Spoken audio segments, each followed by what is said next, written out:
नमस्कार, Himachal Dastak TV live में आप सभी का स्वागत है। मैं हूं आपके साथ प्रवीण मुंगटा। पूरा दिन हिमाचल प्रदेश में क्या कुछ खास रहा है, सभी बड़ी खबरों को लेकर आपके साथ हम जुट चुके हैं। आज की जो सबसे बड़ी खबर है, कल राज्य सचिवालय में मंत्रिमंडल की बैठक होने जा रही है और मंत्रिमंडल की बैठक में क्या बड़े फैसले सरकार लेगी, किन एजेंडों पर चर्चा होगी, आपको बड़े एजेंडे हम बताएंगे। इसके अलावा बताएंगे सरकार का जो इस साल का बजट होगा, इस पूरे वित्तीय वर्ष का 26-27 का, इसमें जो है वो जनता की भी राय ली जाएगी, यानी जनता भी अपनी राय दे सकती है। इस पर भी खबर बताएंगे आपको। मौसम का अपडेट आपको बताएंगे और भी कई महत्वपूर्ण खबरें हैं। शुरुआत करते हैं पहली बड़ी खबर के साथ। कल कैबिनेट में बड़े फैसले लिए जाएंगे। कैबिनेट की बैठक सुबह 11 बजे राज्य सचिवालय में होगी। मुख्यमंत्री सुखविंदर सिंह सुक्खू की अध्यक्षता में यह बैठक होने जा रही है। इस बैठक में पंचायती राज संस्थाओं के चुनाव को लेकर अहम फैसला लिया जाएगा। 31 जनवरी को इनका जो कार्यकाल है वो समाप्त हो रहा है। जिला परिषद, पंचायत प्रधान, जितने भी पंचायत बॉडीज हैं, सबका जो कार्यकाल है खत्म हो रहा है। तो आगे पंचायतों को किस तरह से चलाया जाए, इस पर महत्वपूर्ण निर्णय लिया जाएगा।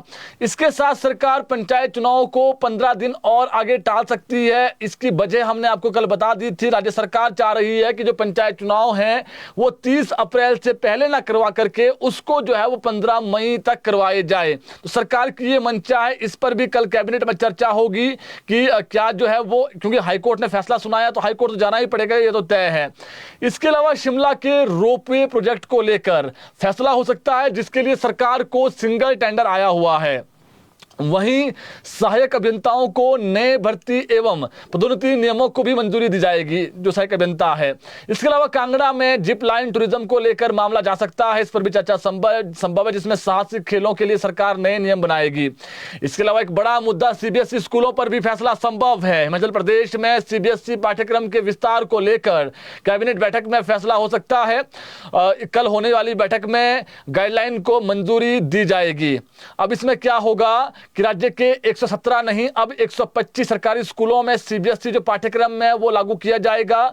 शिक्षकों के चयन को लेकर अभी स्थिति स्पष्ट नहीं है, इस पर भी कैबिनेट में मंथन होगा। सीबीएसई स्कूलों में चयन के लिए शिक्षकों की परीक्षा होगी या नहीं और अन्य मसलों को लेकर कैबिनेट में फैसला संभव है। सरकार के सामने विकल्प है कि शिक्षकों के लिए अलग से परीक्षा करवाई जाए या फिर मौजूदा जो शिक्षक है उनको तय मानकों के अनुसार सीबीएसई जो स्कूल है वहां पर तैनात किया जाए। सरकार के पाले में ये गया, इस पर चर्चा होगी। कैबिनेट के फैसले के बाद ही सीबीएसई स्कूलों में शिक्षकों की जो नियुक्ति है उसकी तस्वीर साफ हो जाएगी। आपको बता दें, जो ये नया शैक्षणिक सत्र होगा आगे मार्च अप्रैल में जो बैठेगा, तो इसमें जो सीबीएसई स्कूल है वहां पर पढ़ाई शुरू हो जाएगी। तो उससे पहले सरकार चाह रही है कि किसको प्रिंसिपल लगाना है, किसको टीचर लगाना है, वहां पर कैसे जो है वो ड्रेस कोड होगा, कैसा जो है स्कूल का कलर होगा, हर चीज को सरकार जो गहनता से देख रही है। फिलहाल स्कूल 117 से 125 हो गए हैं, यानी 8 स्कूल और जो है वो सीबीएसई में तब्दील होंगे। नॉर्मल जिस प्रकार से भी जैसे पीएम श्री और भी कई स्कूल है, तो उसी में से जो अच्छे स्कूल है जहां पर अच्छी स्ट्रेंथ है, पूरा कैंपस है, सीबीएसई के जो मानक है उसको पूरा कर रहे हैं, उन मानकों को जो खरा उतर रहे हैं स्कूल, वही जो है सीबीएसई स्कूल बनेंगे। तो 125 स्कूलों के फिलहाल अभी जानकारी हमारे पास है, वो पूरा कर रहे हैं मानकों को। 8 स्कूल में नए जुड़ेंगे। तो लेकिन ये जरूर है कि सरकार चाह रही है जब इंग्लिश जो है वो मीडियम में पढ़ाई होगी तो स्वाभाविक है जो टीचर्स हैं वो भी वहां पर वेल जो है क्वालिफाइड, हालांकि होते तो वेल क्वालिफाइड ही सारे टीचर, लेकिन इंग्लिश जो कमांड है, इंग्लिश विषय में जो कमांड है वो शिक्षकों की अच्छी हो। तो ये सरकार देख रही है इसमें क्या किया जा सकता है, तो ये भी सरकार देख रही है। अब इसमें एक चीज हमने आपको पहले एक खबर इससे भी आगे हमने बताई थी आपको कि क्या वहां पर जो टीचर्स लगेंगे, ऐसा तो नहीं एकदम से तबादला हो जाएगा। तो सरकार ये भी तय करेगी कि जो वहां पर शिक्षक होंगे उनका तबादला ना हो। ये भी सरकार देख रही है कितने टाइम के बाद हो, 5 साल रखना है, 3 साल रखना है। हालांकि 3 साल तो नॉर्मल पीरियड है ही है। तो ऐसे में जो शिक्षक है वहीं पर डटे रहें और अच्छे से पढ़ाई करें, बच्चों में क्या खामियां हैं, ताकि जो सरकारी स्कूल है वहां पर भी बच्चों के एडमिशन के लिए होड़ लगी रहेगी, वहां पर बच्चों को पढ़ाना है ताकि जो शिक्षा की गुणवत्ता है उसमें सुधार आ सके। इसके अलावा एक बड़ी खबर है, सरकार बजट पर जनता से जो है वो सुझाव लेगी। दूसरी बड़ी खबर है, सरकार अपना इस वित्तीय वर्ष का जो अगला बजट तैयार करने जा रही है, शुरू कर दिया है। वित्त विभाग ने अपने स्तर पर काम शुरू कर दिया है। विधायक विधायकों की जो योजना बैठकें हैं वो तय हो गई है। 4 और 5 फरवरी को शिमला में बुलाई गई है, जिसमें सारे एमएलए आएंगे, अपनी अपनी प्रायोरिटी बताएंगे। इससे पहले यहां जनता से सुझाव मांगे जाएंगे। अगले बजट में क्या नया होना चाहिए, इसके लिए लोगों से सुझाव मांगने को वित्त विभाग ने जो है वो तारीख है जो है वो अभी तय करनी है, कुछ दिनों बाद तय हो जाएगी। उसके बाद जो लोग हैं वो अपनी राय सरकार को उसके माध्यम से फिर भेज पाएंगे कि कहाँ आपने जो है अपना जो है फीडबैक भेजना है सरकार को कि क्या होना चाहिए, किसानी में क्या होना चाहिए, बागवानी में क्या होना चाहिए। इसके अलावा चाहे वो टूरिज्म सेक्टर हो या फिर जो रोजगार एक बड़ा मुद्दा है, किस प्रकार से रोजगार के द्वार खुले, क्या होना चाहिए असल में। तो इसको लेकर के इस बार जनता सरकार चाह रही है कि जो जनता के फीडबैक है, हिमाचल प्रदेश जितने भी जनता है 75 लाख के आसपास, वो भी अपना फीडबैक दें। तो इस बार जनता की जो फीडबैक है उसको भी बजट में जो है वो सरकार लाना चाह रही है कि जनता का जो फीडबैक है उसको भी कहीं ना कहीं शामिल किया जाए। जनता क्या चाहती है प्रदेश की, उसी हिसाब से जो बजट है वो बनाया जाए। तो 74 साल का बजट है और स्वाभाविक है लास्ट साल तो जो है चुनाव में खत्म हो जाता है। तो ये बजट दिशा और जो दशा है वो अगले चुनाव से रिलेटेड भी, और इस साल सरकार चाहेगी कि जो परफॉर्मेंस है सरकार की वो अच्छी रहे। इसके अलावा वित्त आयोग की रिपोर्ट का इंतजार रहेगा। राज्य सरकार को 16वें वित्त आयोग की रिपोर्ट का इंतजार है। इसी महीने संसद का जो सत्र है वो चलेगा और पहले दिन रिपोर्ट आएगी। इस रिपोर्ट में सरकार अपनी आगामी जो रूपरेखा है वो तैयार करेगी। प्रदेश सरकार, मुख्यमंत्री ने दिल्ली में जाकर केंद्रीय वित्त मंत्री निर्मला सीतारमण से एक बार फिर हिमाचल के हितों का जो मामला है वो उठाया है। आपको मैंने कल बता दी थी पूरी खबर, क्या मामला वहां पर उठाया हुआ है। आरडीजी ग्रांट है और भी कई जो चीजें हैं, जैसे प्रदेश में आपदा आ रही है, आपदा में जो इंडेक्स होता है एक कि अगर आप देखिए मैदानी क्षेत्रों में और जो पहाड़ी क्षेत्र है उसमें एक हिसाब से ना देखें आप, जब नुकसान हो जाए तो जो रोड का वहां पर एस्टिमेट बनना है तो वो यहाँ के एस्टिमेट से मैच नहीं होता है, मैदानी क्षेत्रों के एस्टिमेट से। तो यहाँ पर जो है वो पहाड़ी क्षेत्र को देख करके अगर आप, जब नुकसान हमारा हो जाएगा, क्योंकि अभी 3 साल में तो हुआ ही है नुकसान, आपदा में काफी नुकसान हो रहा है, तो उसमें सरकार देखें कि जब आप रिलीफ फंड जारी करेंगे पहाड़ी राज्यों के लिए तो उसमें कुछ ना कुछ जो है वो प्रदेश को अधिक जो वित्तीय सहायता है वो मिलनी चाहिए। इसके अलावा केंद्र सरकार पर निर्भर करता है कि वो हिमाचल प्रदेश को राजस्व घाटा अनुदान कितना देती है। इसके साथ जीएसटी का जो मुआवजे की मांग है वो प्रदेश सरकार कर रही है, इसको भी सरकार क्या केंद्र सरकार देती है वहां से कि नहीं देती है। वरना जो एक बड़ी अपडेट है वो तो यही है कि जीएसटी लागू है और सीएम सुक्खू कह रहे हैं कि जीएसटी से कोई फायदा नहीं हो रहा है। जीएसटी केंद्र सरकार ने कम किया, उसको आम जनता को तो फायदा हुआ होगा, लेकिन छोटे प्रदेश में क्या हुआ है कि जो 28% जीएसटी हिमाचल प्रदेश को जो है वो अभी सीमेंट पे था हिमाचल प्रदेश में, वो अब 18% हो गया है। 28 में पहले 14% मिलता था प्रदेश को, जो पैसा मिलता था 14% का, अब जो है वो 18% हो गया। तो 18 में से 9% केंद्र को मिलता है, 9% प्रदेश सरकार को मिलता है। तो इसमें जो है वो लॉस हो रहा है। जहां पहले लगभग 3,000 करोड़ के आसपास जो है पैसा आता था रेवेन्यू में प्रदेश के, वो अब घट करके 100-150 के आसपास करोड़ के आसपास हो गया है। तो उसमें भी जो है वो केंद्र सरकार ध्यान दे, ये सीएम ने दिल्ली में मुद्दा उठाया है। इसके अलावा अगली खबर, लोक सेवा आयोग में डिजी लॉकर की सुविधा होगी। जी, लोक सेवा आयोग में बार बार परीक्षाओं के लिए आवेदन करने वाले अभ्यर्थियों को अब डिजी लॉकर की जो सुविधा है वो दी जाएगी। लोक सेवा आयोग में बार बार अभ्यर्थियों को अपने दस्तावेज तैयार नहीं करने होंगे, बल्कि वह डिजी लॉकर में अपने दस्तावेजों को अपलोड कर सकेंगे। इससे उनको काफी ज्यादा जो है वो राहत मिलेगी और वही दस्तावेज जो है वो लोक सेवा आयोग को जो है वो आसानी से जमा करवा सकेंगे, वही दस्तावेज जो डिजी लॉकर में है। तो इस संबंध में आदेश जारी कर दिए गए। अच्छी सुविधा है जी। कई बार बच्चा जो है वो, ऑब्वियस सी बात है, लोक सेवा आयोग के माध्यम से बड़ी भर्तियां होती है, एचएएस, इसके अलावा जो है वो एचपीएस जो भी बनते हैं बड़े अधिकारी, क्लास 1 और क्लास 2 की अधिकतर जो है वहीं से भर्तियां होती है। क्लास 3 की जो भर्तियां हैं वो होती है हमीरपुर, जो हमारा बना है राज्य चयन आयोग। तो इसमें अब जो ये बड़ी राहत है वो दी है। इसके अलावा पंचायत चुनाव से जुड़ी एक अहम राजनीतिक और संवैधानिक बहस पर राज्यपाल शिव प्रताप शुक्ल ने एक बड़ा बयान दिया। इसकी चर्चा हो रही है पूरे दिन प्रदेश में आज। अब क्या हुआ कि पंचायती राज मंत्री अनिरुद्ध सिंह के चिट्टे के मामले में संलिप्त लोग चुनाव नहीं लड़ पाएंगे, उन्होंने ये बयान दिया था मीडिया में। उस पर अब राज्यपाल शिव प्रताप शुक्ल ने अपनी प्रतिक्रिया दी। राज्यपाल ने कहा कि किसी व्यक्ति को चुनाव लड़ने के अधिकार से वंचित करना यह एक कानूनी मामला है। उन्होंने कहा कि यदि सरकार ऐसा कोई निर्णय लेती है तो उसे कानूनी विषय माना जाएगा। राज्यपाल ने स्पष्ट किया कि लोकतंत्र में चुनाव लड़ने का अधिकार बेहद संवेदनशील विषय है। उन्होंने सरकार को सलाह दी है कि इस तरह के फैसले कानून और संविधान के दायरे में रहकर ही लिए जाएं। राज्यपाल ने कहा कि किसी भी धर्म या व्यक्ति को, किसी भी वर्ग या व्यक्ति को मनमाने ढंग से अधिकारों से वंचित नहीं किया जा सकता है। इस देश में और प्रदेश में पंचायत प्रतिनिधियों से जब उन्होंने अपने निवास पर, जो सरकारी आवास है राजभवन, जब वहां पर उन्होंने मीटिंग की थी, तो वहां पर भी नशे के खिलाफ जागरूकता अभियान चलाने का जो आह्वान है वो किया था। उस वक्त जो पंचायत प्रतिनिधि से मुलाकात की थी, तो उस वक्त ये बड़ा मुद्दा उनके समक्ष आया था कि जो चिट्टा तस्कर हैं, अगर कोई चिट्टे पकड़ा जाता है तो पंचायत में उनकी जो सुविधाएं हैं उनको उससे वंचित रखा जाए। लेकिन राज्यपाल ने कहा कि यह सही नहीं है। उन्होंने कहा कि किस प्रकार से उन्हें भी मुख्य धारा में वापसी लाया जाए, जो जाने अनजाने में इसकी चपेट में आए हैं, ये भी जरूरी है। कुल मिलाकर इस बयान ने इसलिए भी जो है वो तूल पकड़ लिया है क्योंकि मंत्री ने कहा था, जब 2-3 दिन पहले शिमला में प्रेस वार्ता की थी उन्होंने आशियाना में, तो उस वक्त उन्होंने कहा था कि हम चिट्टे के मामले में जो लोग संलिप्त हैं वो चुनाव नहीं लड़ पाएंगे। तो अब इसमें यह भी कहा था अनिरुद्ध सिंह ने कि कैबिनेट में जो है प्रस्ताव लाया जाएगा। अब देखना पड़ेगा कि सरकार इस पर क्या निर्णय लेती है।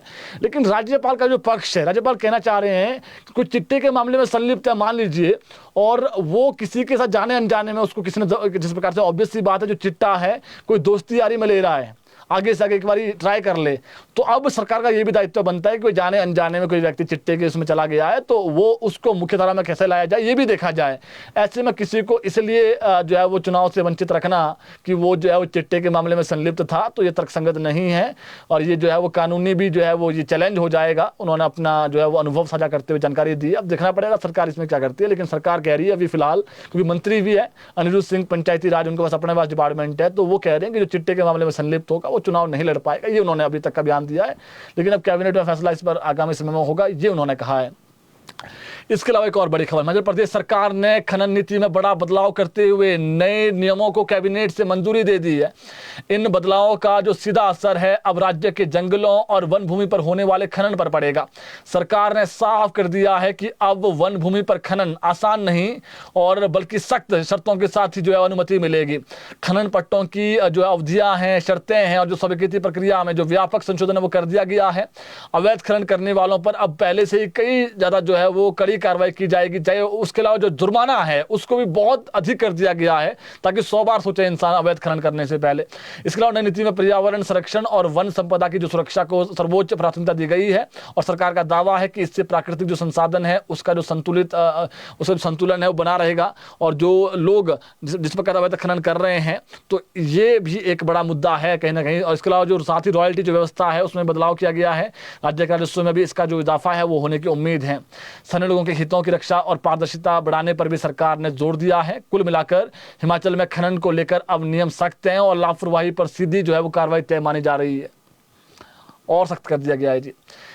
इसके अलावा एक बड़ी खबर है, आपको मालूम है प्रदेश सरकार ने अब प्रदेश में ओपीएस लागू कर दी है। लेकिन एक बात जो सीएम सुखविंदर सिंह सुक्खू ने भी कही है कि दिल्ली से बार बार जो है वो ये अब कहा जा रहा है कि यूपीएस को अडॉप्ट किया जाए। अब यूपीएस को अडॉप्ट करने से क्या है कि प्रदेश में जो है वो जो 1600 करोड़ रुपए बंद कर दिए गए हैं एडिशनल बोरिंग, उसको खोल दिया जाएगा। लेकिन सीएम सुक्खू ने दिल्ली में निर्मला सीतारमण से जो मुलाकात की है उन्होंने कहा कि यह संभव नहीं है, हमारी प्राथमिकता थी, हमने किया है। ऐसे में जो एडिशनल बोरिंग वो बंद ना की जाए और जो जिस प्रकार से पहले से ही जो एडिशनल बोरिंग हमें मिलती थी उसको लाया जाए। तो कहीं ना कहीं अभी भी प्रदेश सरकार पर यह दबाव है केंद्र से कि जब पूरे देश में केंद्र ने फैसला लिया है कि यूपीएस जो है लागू की जाए तो यूपीएस को आप लागू क्यों नहीं कर रहे हैं। तो यहाँ पर बड़ा मुद्दा चुनाव में, आगामी चुनाव भी 2027 में ये बड़ा मुद्दा रहने ही वाला है क्योंकि कर्मचारी चाह रहे हैं कि ओपीएस जो ओल्ड पेंशन स्कीम है, रिटायरमेंट के बाद जो उनको मिलता है 50% के आसपास जो पैसा 50% मिलता है उनको लास्ट सैलरी का, तो अब कर्मचारी यही डिमांड करे कि हमें ओपीएस ही चाहिए, दूसरी कोई भी हमें पेंशन नहीं चाहिए। लेकिन केंद्र सरकार भी कह रही है कि यूपीएस में और अच्छा प्रावधान हमने किया। पहले एनपीएस था तो एनपीएस में ज़्यादा जो है वो इसका विरोध भी हुआ एनपीएस का, फिर उसके बाद केंद्र सरकार ने यूपीएस लाई है। लेकिन यूपीएस फिलहाल अब बड़े पत्र भी आ रहे हैं केंद्र से, अब देखना पड़ेगा सरकार इसमें क्या करती है। लेकिन सीएम ने कहा दिल्ली में निर्मला सीतारमण से कि ये संभव नहीं है, इसलिए जो है वो कुछ और अगर आप हमें कहेंगे ऐसा कुछ करने को तो हम करेंगे, लेकिन यूपीएस जो है वो लागू करना बड़ा मुश्किल है। इसके अलावा अब जो बड़ी खबर है, जल्द ही कांग्रेस कार्यकारिणी का विस्तार होगा। ये अगली खबर है जी। कांग्रेस के अध्यक्ष विनय कुमार ने कहा कि जल्द ही कार्यकारिणी का विस्तार कर दिया जाएगा। जो ब्लॉक कांग्रेस कमेटी है और भी बहुत सारे पदों पर जो है वो पद जो है वो मिलेंगे कांग्रेस के ही जो लोग हैं, संगठन के लोग।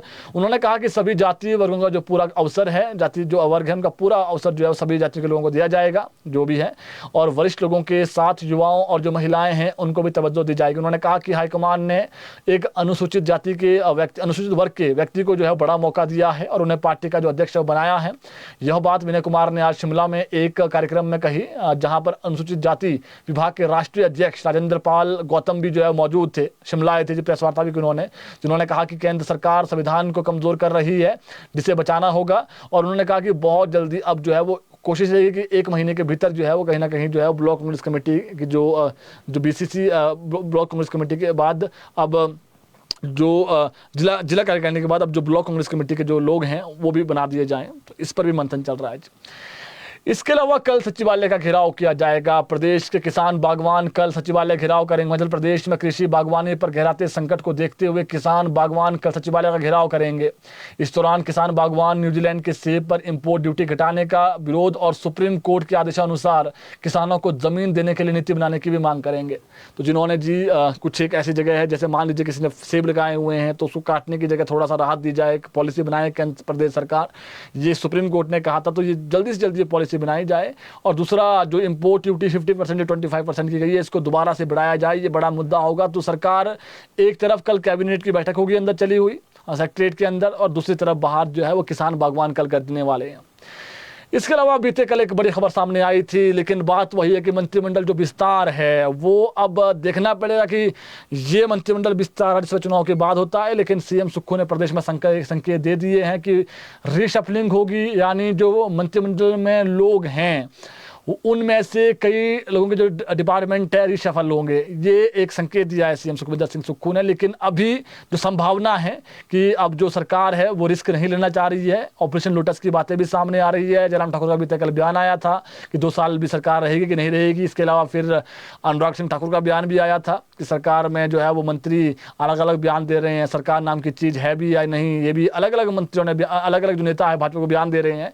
लेकिन अब देखना पड़ेगा कि क्योंकि अभी जो इंदु गोस्वामी हैं उनका जो कार्यकाल राज्यसभा का वो खत्म हो रहा है, तो ऐसे में मार्च माह के भीतर जो है वो नया जो है वो राज्यसभा सांसद बनेगा कांग्रेस से या फिर भाजपा से। हालांकि जिसका अधिक रहती है संख्या वो कांग्रेस की है, लेकिन पिछली बार उलटफेर हुआ था। तो ऐसे में अब जो मंत्रिमंडल विस्तार है वो उससे पहले सरकार करती है, उसके बाद करती है, आने वाला समय बता पाएगा। लेकिन प्रदेश में मंत्रिमंडल में जो है वो कहीं ना कहीं जो है वो बदलाव भी होगा, और हो सकता है कि कोई मंत्री ड्रॉप हो या फिर जो मंत्री है उनमें से किसी का जो डिपार्टमेंट है वो उनसे वापसी लेकर के उनको दूसरा डिपार्टमेंट। सीएम ने भी एक हिमाचल दस्तक में साक्षात्कार उन्होंने दिया था। उन्होंने साफ शब्दों में कहा था कि जो मंत्रिमंडल जो अच्छा कार्य कर रहे हैं मंत्री, उनको मैं चाहता हूं कि मैं अपने डिपार्टमेंट में कुछ दूं जो अच्छा काम कर रहे हैं। जैसे वन मंत्रालय सीएम के पास है, ऊर्जा डिपार्टमेंट सीएम के पास है, तो बहुत सारे डिपार्टमेंट हैं। तो इसमें अब देखना पड़ेगा कि इसमें आगामी समय में क्या होता है। लेकिन अभी सरकार हो सकता है रिस्क ना लें, क्योंकि राज्यसभा चुनाव बहुत नज़दीक है।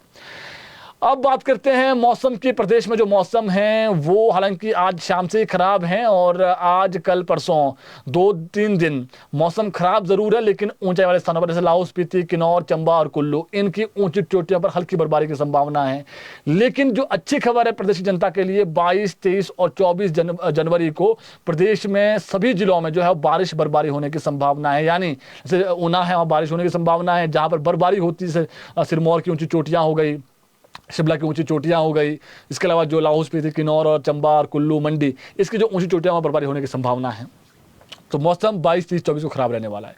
जो आज की बड़ी खबरें थी आप तक हमने पहुंचा दी है, और अब देखना पड़ेगा जी जो एक बड़ी चीज़ है, कल कैबिनेट में ये मामला जा रहा है कि इसी माह 31 जनवरी को जो पंचायत प्रतिनिधियों का कार्यकाल खत्म हो रहा है।